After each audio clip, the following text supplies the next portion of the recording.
Watercolor is wonderful, beautiful, and sometimes a little scary. But you know what?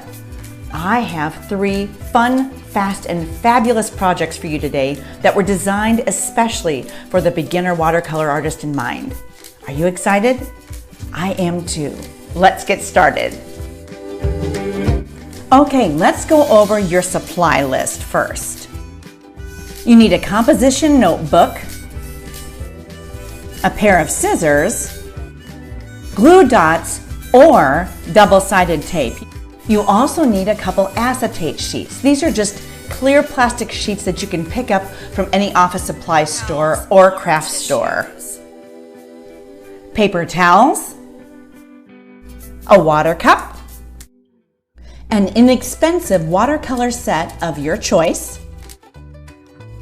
You can use washi tape or painter's tape. For this project, I chose to use painter's tape. Finally, you also need 2 paintbrushes, a round paintbrush and a flat paintbrush.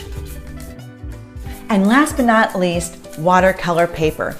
You can use extremely inexpensive paper for these projects. All right, now that we have our supply list, let's move on as to how I prepare my watercolor sets.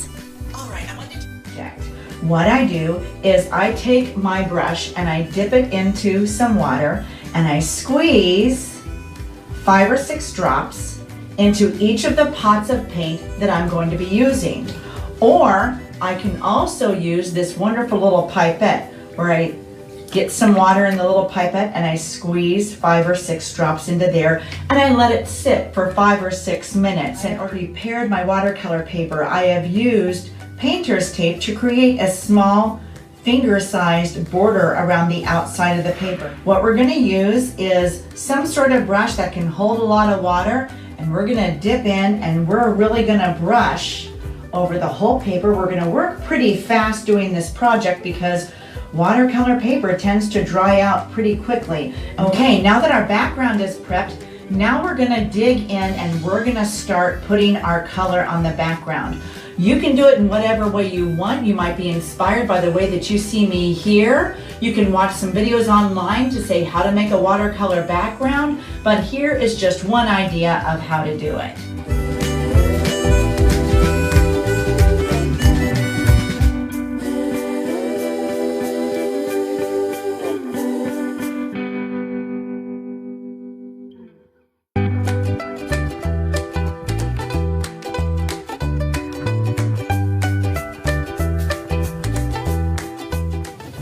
All right, I'm going to put this off to the side to dry, and now let's prepare our acetate cover. Okay, for our acetate cover for our composition notebook, I've pulled out these images that I have downloaded from the internet, and now what I'm going to do is I'm basically going to spend some time decorating the cover of my acetate sheet.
So now let's adhere this to our watercolor background.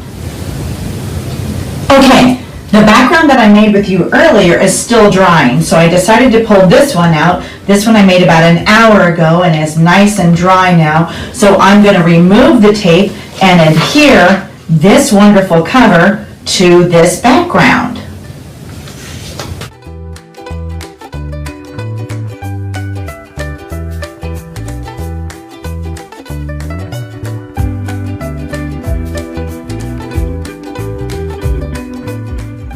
Okay, here we are with our background. So what I'm going to do is I'm going to turn this over on the back, and I'm going to put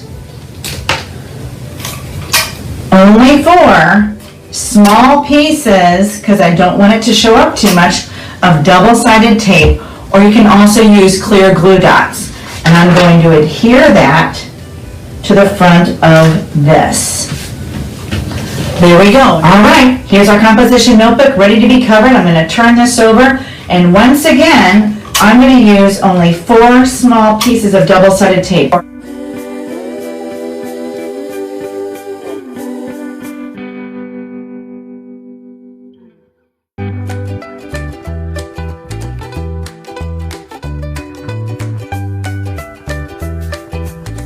Now let's move on to our birthday card.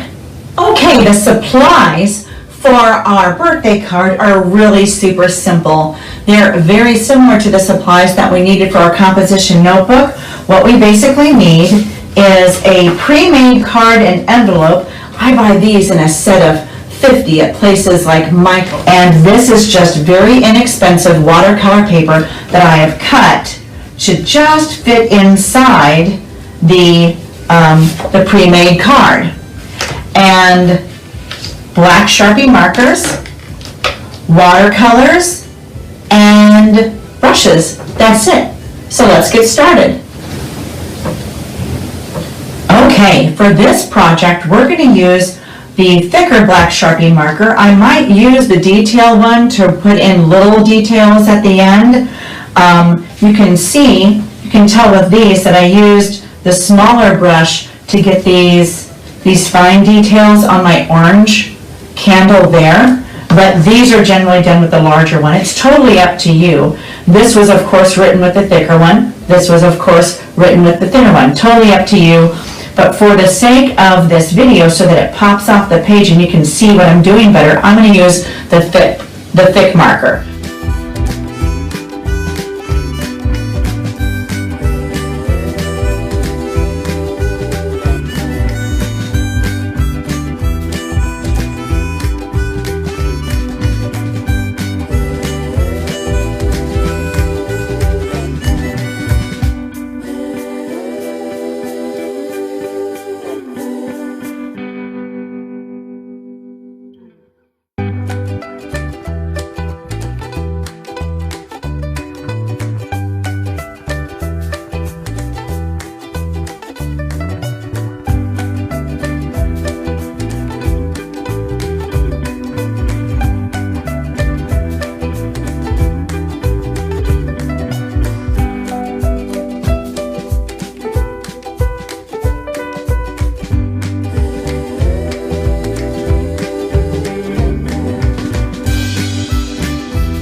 All right, while this is off drying, let's work on our bookmark. These are the 2 bookmarks that I made before. This one has the acetate background where I traced over those dogs.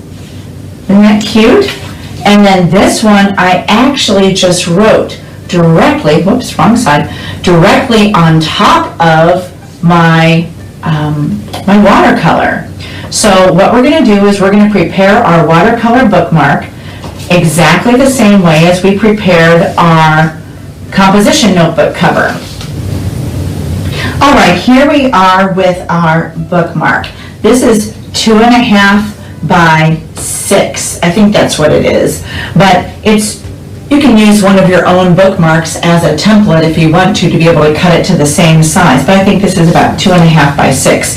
And what we're going to do is we're going to do it exactly like we did before. I'm going to do a wash of water in the background, and then just add splotches of color and kind of move it around so that it connects with each other and fills in all the spots. All right, let's go.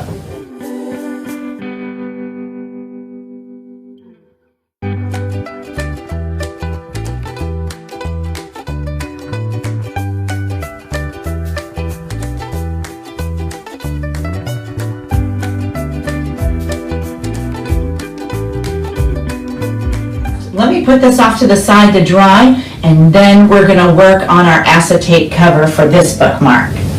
Alright, so I pulled out my doodle art and I've got my acetate background, so now I'm just going to place it on top of here and trace some art.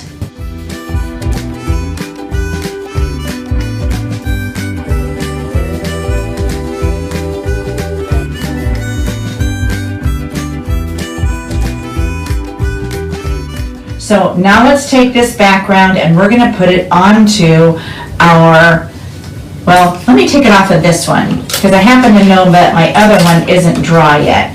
So what I'm going to do is I'm going to turn this over and I'm going to put just a couple pieces. Remember, small pieces do not cover your entire back with tape.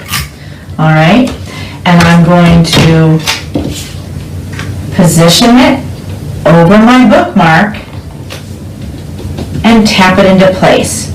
Now let's see all three of our projects together.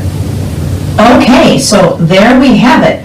It took my last card quite a bit of time to dry, so I just want to let you know that after it finally dried, what I did is I traced over every single line once again with the black marker and simply used 4 small pieces of tape to adhere it to the back of the pre-made card. I do hope that this was very encouraging for you and that these 3 projects are really successful for you. I want to thank Rebecca Akers for asking me to do this class for you, and I sincerely hope you have fun. I do plan on coming back and doing some more volunteering at the Hardin County Public Library and hope that once those classes are available, you will make a point to sign up for them so that I can see you in person and teach you in person, because that's how I like to teach best. One-on-one, up and close and personal, where I can guide you through every step of the process. But until then, this YouTube type of class will have to do. Thank you. I'll see you soon. Bye.